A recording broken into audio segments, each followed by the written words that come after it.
What's good, y'all? You know what it is. DJ E-Rock in the building. It is the basement. Got a very, very special guest in the building. When don't we have a special guest in here, man? Come on. But this guy right here, Sleazyworld Go. What's happening? What's happening, man? How you doing? You good? I'm good. Yeah. You in Vegas right now, man? What takes you to the city right now, man? What has you in the 702? I had a show down here. Yeah, I had a show down here. How was that? Where was it? Tell me about it. What was that show at? GST Studios. Okay, yeah. That's lit. a vibe right there. Then I had to do like a little after party at I stopped by Floyd strip club, and then I stopped at Girl Collection. Mm-hmm. Oh boy, I've never been there before, but I heard it's a vibe. Nah, it's a vibe for sure. It's a vibe for sure. Okay. Yeah. Man, so this is your first time here, Culture Kings, Las Vegas.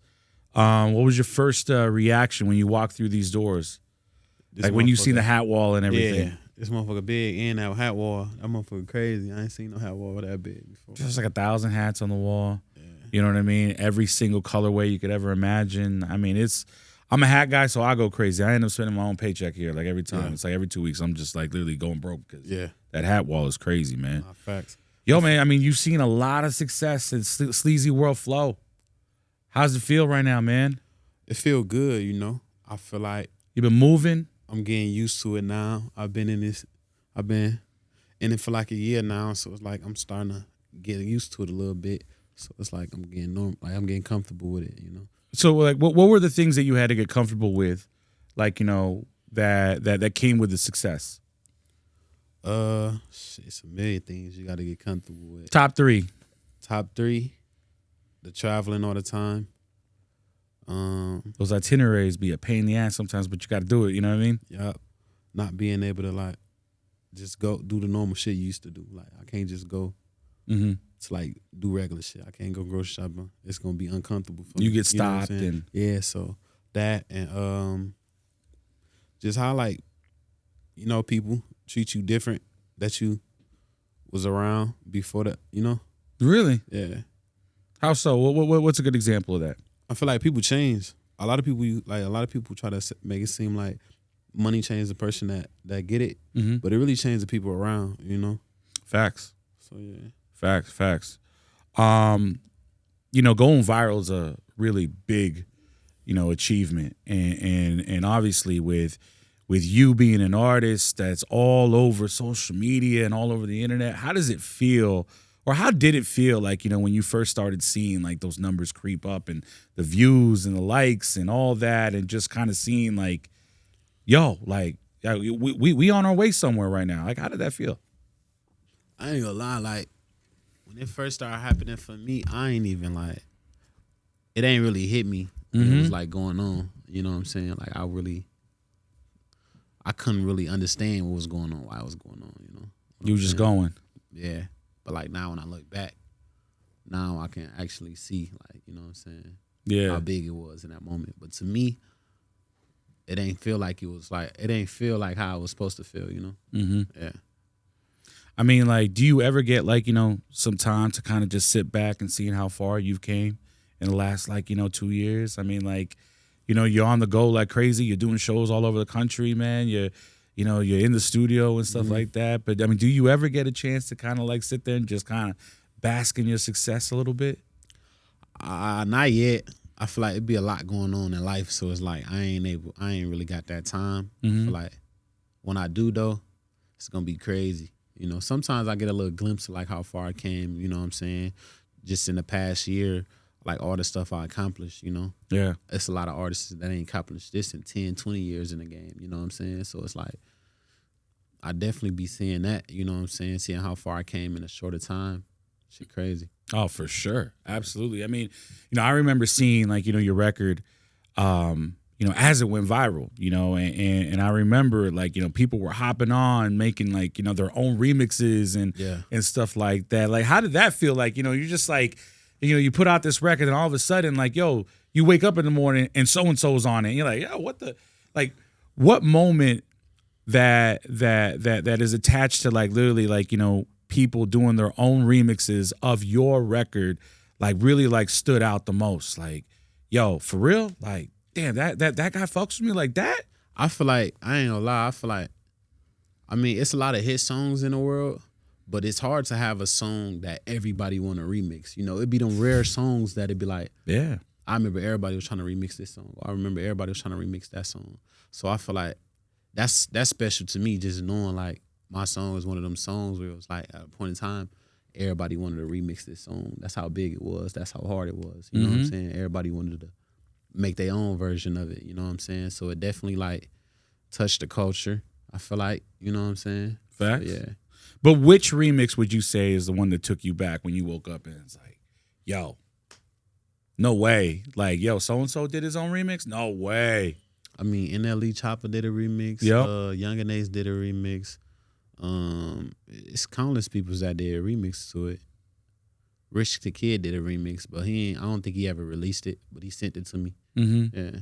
It's got to be a great feeling. Nah, facts. That's got to be a great feeling. I read that you used to work at a department store before all this. Yeah. When was that moment when you were like, you know what? Nah, this ain't it. I'm doing the rap thing. Like, when was that moment? And then literally, how did you go about it? Did you just like get up and quit, or like? I ain't gonna lie. I used to come up, like my first song I released as an artist. I made it while I was working at that job. Oh, word. Okay. Yeah, I used to rap. I used to like just have my headphones in, work, and just rap, make music. You know. And just writing. Yeah. Wow. Like, you know, what are some songs that we probably know that probably came from, you know, that journey right there? That very journey when you're like, you know, in the break room, just literally writing away, and you're like, yo, this is gonna be something one day. And then now we seeing it. Really, my first song that I ever released, it was called Sliding. That's it. That's the only song that I made while I was in and like I stopped working right after that. Wow. When I first released my first video, I stopped working there. So yeah. You still keep in touch with some of the people that you used to work with? Nah, I ain't really like no people's person, so I ain't really like conversate with people that I was working with. I just did my job and left. Like, do you think that, like, you know, they see you all over like the internet and on TV and stuff? They're like, yo, I used to work with that guy. Nah, facts. They probably definitely doing that. Yeah. It's like, look at me now. You know? You're from Kansas City, KC. Yeah. Man, you know, your Chiefs definitely put a beating on the Eagles. Yeah. You know what I'm saying? Are you a big Chiefs fan? For sure. For sure? I feel like the Chiefs, they kind of like me. It's like the story of the underdogs. Yeah.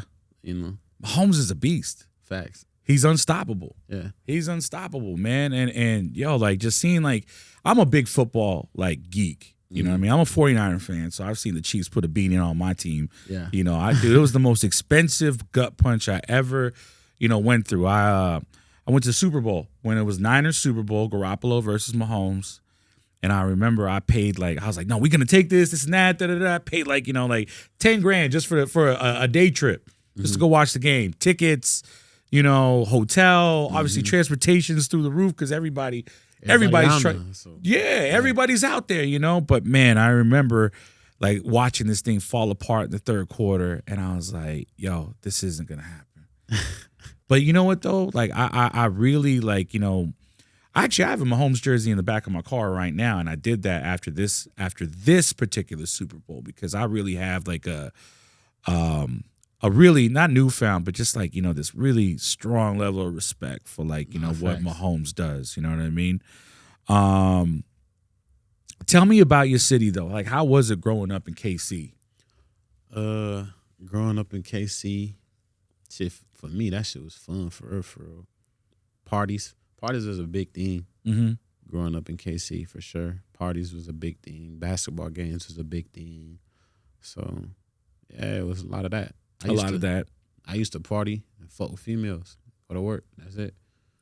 Not a bad life. Yeah. Not a bad life. If there's something about Kansas City that, you know, that we or the people that are watching right now don't necessarily like, you know, what is that? Like, you know, what is the biggest takeaway that you would want somebody that doesn't necessarily know too much about KC to know right now? Biggest takeaway that I want somebody to know that they don't know right now. It's special. It's a special place to be. I feel like everybody should experience being down there. Like, what are some of the things that make it so special, though? I've been there, so, you know, I've definitely spent some time there. I feel like it's a lot of love, especially like when the Chiefs playing. You're going to see Chiefs jerseys everywhere. I'm talking about everywhere, from the kids to the grandmas to to the mamas, everything. I mean, we come together when it's time to come together. So yeah. That's so. It's a very communal spot. Yeah. You know what I mean? People really do like lean on each other, and that's important. That's important for a community. You know what I mean? No, facts. If there is something so big that you could do for your city, you know, what is that? Like, what's the number one thing that you could be like, you know what, man? At one point, I want to do this for Kansas City. Something that I want to do for the city. Open more doors for the city. You know, I feel like it's a lot of talent in the city. I feel like the city overlooked. You know what I'm saying? Me being like the first like hip hop artist, really like coming from like where I'm coming from to blow up. You know, we got Tech Nine. You know, he put on for the city. We got the Chiefs. They putting on for the city. But, A lot of eyes, man. yeah, it's a lot of eyes on us right now. You know, so definitely want to open more doors, give more opportunities for the people that's there. For sure. You grew up a Tech Nine fan, I'm sure. Yeah, I fought with Tech Nine. Yeah, you know, I mean, like who were some of the people from your city that you grew up listening to that kind of helped you mold, like, you know, who you are today? I wouldn't say they helped me mold, but I listened to. Or just inspired you, like, you know. I listened to growing up. Let me see. There's a lot of artists down there that I listened to growing up for real. They got Delio, Two Gun Kiwi, Rich the Factor. Who else? Yeah, them. That's what's up.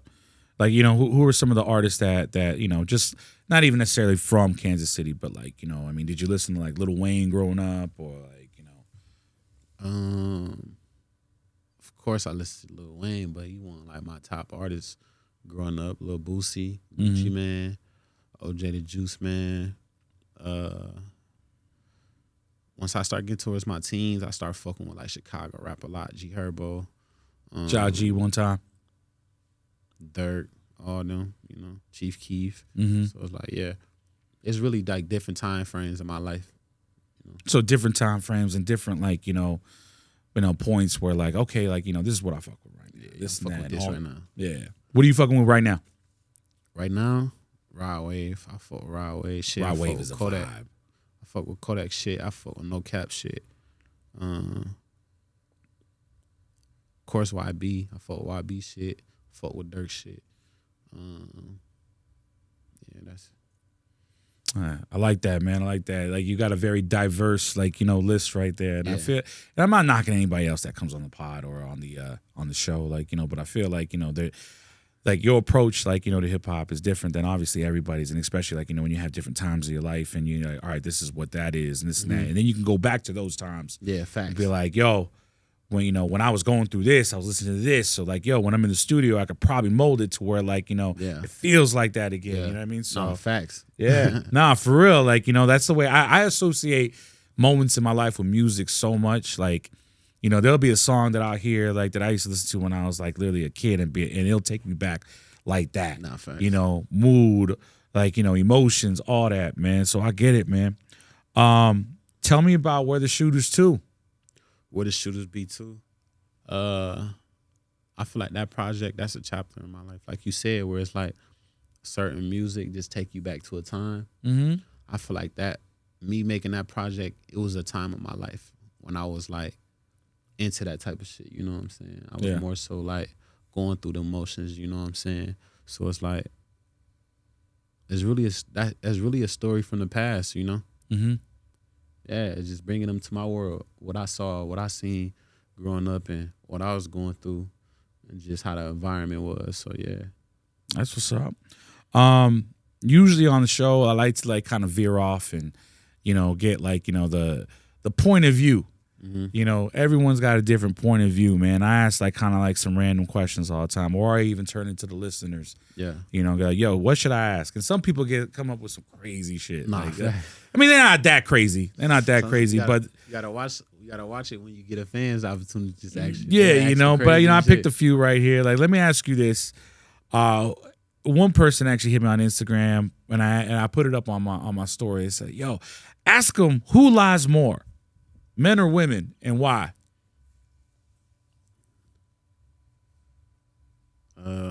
Who lie more, men or women? Or who gets away with it more? I feel like that's kind of hard because it's like everybody lie, but I feel like women lie more. Why is that? Because they don't get caught, so we can't tell how much they lie. Facts. They I could agree rarely with get that. caught. Like a female, I mean, men, we lie shit, but we lie about serious shit. Females lie about dumb shit. Yeah. They just lie about small shit. So they gonna lie more because they lying about shit that really don't matter. Shit just kind of goes under You the know what I'm radar. saying? Yeah, little white Facts. lies here and there. Yeah. All right, so let me ask you this. Would you rather take $1 million or have dinner with Jay-Z? That was one question that a listener asked right here. I'm gonna take $1 million. Really? What's that? Jay-Z got a lot of game though, man. You know what I mean? Facts. But you know what I'm saying? It's all about if he gonna want to teach you some game when y'all have dinner. Nigga want to eat. You know what I'm saying? Yeah. Okay. And it's like, and the game is depending on the questions you ask him. Mm-hmm. So it's like, what you gonna get from the meeting? Yeah. No, for sure. Yeah. And you know what? You can do a lot with $1 million, obviously. You have know a what I better mean? chance of doing something with that $1 million than just a conversation. For sure. Now you gotta go put in all this work. You still gonna have to find that money Mm-hmm. to do the shit he just taught you. So it's like, I'm taking that $1 million. Facts. I feel like I ain't no dumb person. I feel like I got my own knowledge. So Nah. it's like, if he can do it, I can do it. You know what I'm saying? Sometimes people get confused and they doubt themselves when they put somebody else over them. You know what I'm saying? So it's like, if he can do it, why you can't do it? You know what I'm I saying? like that. Now that's a great answer right there. It's a great approach. You know what I'm saying? It's like, yo, you got to believe in yourself. Yeah, you got to believe in yourself. Got to believe in yourself. Yeah. You know what I mean? This is the last one right here, man. We actually do this thing called the question of the night on my show, and I asked this last week, and it was the most pressing question I've ever asked. But what is something that you don't trust nobody in the world with but yourself? My phone. Facts. Yeah, my phone. Yo, that is something. It's like crazy because I mean, yo, I've been in like, you know, in situations where I won't let no one touch my phone because I feel like there's so much that goes on in this phone. It's Facts. like you know, my deals, my contacts, my conversations, Your information. trust, Too much. all in that there. in here. Too much enough. Access to your accounts. Access to, Oh, you know man. what I'm saying? So it's like, I feel like I would say my kids, but like I trust their mama with them. So it's like, I trust my mama with them. Mm-hmm. So it's Okay. my phone for real. So I mean, what's next for you, man? Like, you know, I mean, what can we expect in the next, like, you know, couple months and stuff? I mean, the summer's coming up. Weather's it's not hot yet, but you know, I'm sure you're about to turn it up. Nah, facts. More music for sure. You can expect more music. You can expect a tour. Mm-hmm. You know, I'm already out on my tour, going on tour. You can expect deals, collabs, big features. I got an album that I'm finna be dropping soon. Okay. Expect the album, and Hey, you already started working on that already, or yeah, yes sir. word? I mean, is there anything you can kind of like privy us on? Like, you know, like, hey, I got a song with so and so, but you can't hear it yet. But I feel like it's so far away. It ain't that far away. It's about 2-3 months away. bro, that's right. That's right around the corner. That's the next exit, bro. It's gonna be one of the ones, you know. Yeah. I feel like it's gonna be big for me this year. So with this album, it's gonna be an album that it's gonna be one of them albums people been missing for a long time. Mm-hmm. So it's definitely gonna be a work of art. I'm excited to like let everybody hear it. You know, this my second year in the music industry, so it's like I'm still new to this. So it's like I'm still making my mark. I'm still showing why I deserve to be here. So I feel like that album right there gonna speak for itself. That's what's up, man. That's what's up. Sleazyworld Go in the building. It's my guy right here. Yes, sir. We got a crazy 2023 and beyond on the way. It's the Basement. You might be Yeah. listening to us in LA on Real 92.3. You might be listening to me right now in Vegas. Shout out to everybody in Las Vegas one time. Yo, I mean, you got any plans? When you leaving the town in Vegas? I leave today. I'm going to LA. Actually, I got an award show to go to. So Okay, shit. I was gonna invite you. We got this little party with 2 Chainz later on. It's gonna be a vibe, I would but have popped out. Man. I was trying to make it happen Cause I was trying to like stop the flight and just get a car to drive down there. Mm-hmm. I couldn't find no way. To Three get down 3-hour there. drive. It's pretty simple. That's what I'm saying. I couldn't find nobody to get the car for me. So I might know a guy. So you might know a guy. I'm driving. I don't want to fly. I'm tired of TSA. That shit irritating. Oh man, dude. Yeah, I'm tired of it. I fly so much. I drive 5 hours instead of a 1 hour flight. Oh man, yeah, for sure. You know, you can be on your phone, chill, all that. You know what I mean? Listen to the music you want to. Ain't got to worry about someone next checking to you. your bags, going to the wherever your flight getting took off, or waiting in line, going to get your out of baggage claim, all that. It's too much. It's a lot. It's a lot. You know what? Actually, before we're out of here, I want to make sure that we give you this. But we have a watch for you from the good people at Meister. We actually did a collab with them here at Culture Kings and stuff. You got the watch real quick, or do I have it? No, it's. Oh, there it is. Here we go, right here, man. So shout out to Meister real quick. Want to make sure that we give you that as a thank you. It's hard. You know what I mean? Appreciate it. There it is. I see that. I'm going hard. Shout out to Meister, man. Yeah, shout out to Meister. Shout out to Ryan. Ryan couldn't be here. He actually had to take the flight back home, man. But you know, he wanted to make sure that we gifted you that. And, you know, appreciate it. At the same time, we wanted to make sure that we give you a token of our thank you and you know, for making your way out here to the basement and Culture Kings Las Vegas. So Culture Kings, man. That's where y'all want to be. Come let's shop. get it. You know what it is.